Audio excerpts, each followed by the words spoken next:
nabidyoan? Ano di nabidyoan? Parang braso mo.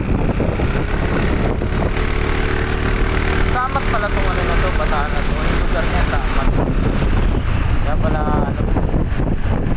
Ito lalim oh. Overshoot. Pag mabilis.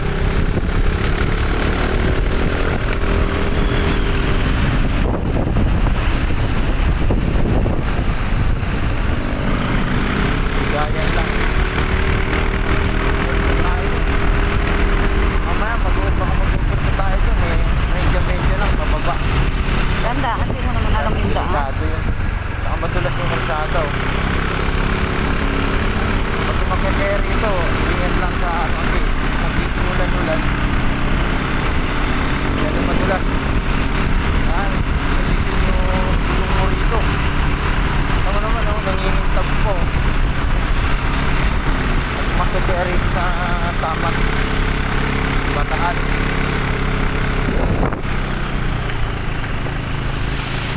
Putik yan, delikado yan. Yan, medya ka lang dyan.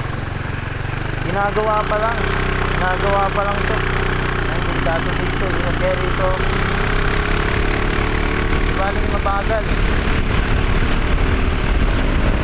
Kasi ginagawa pa lang yung kalsada, pinapaganda pa lang. Yan, may mga ano to. Hindi mo nalbulan eh. Slow down ka talaga. Doon yung pumunta rin. Nilaparan yun, nilaparan. Madulas oh, niya oh, may mga bubuhangin. Bawal ano rito. Pwede naman yung gandahan. Wala namang palo.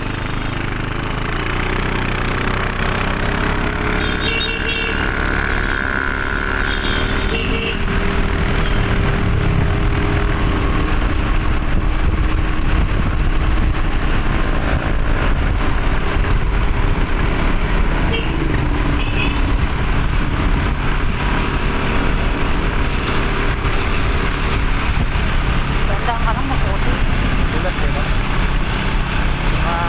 Kaibigan tayo ng ano. Nakakatakot to. Wow! Medya lang. Baka madali tayo ng sentla. Sentla talaga. Masyadong malalim. Mga mountain pala rito. Mountain bike lang. Umakit ng ano. Tama. Siguro mga taga rito lang din yan. Ibang bike yung galing pang may sinabas dito sa Pakalaki. Parang cave yan. Ha? Parang cave yan. Parang cave yung ano niya, yung daanan. Pero mas malala yung daanan na to. Parang mas malala yung daanan na to. Ano mo naman oh. Eh, walang tao ba? Ha? Walang tao. Magre-reduce ka talaga sa grabe ano oh. Yung pababa, kailangan nakaano ka lang dito.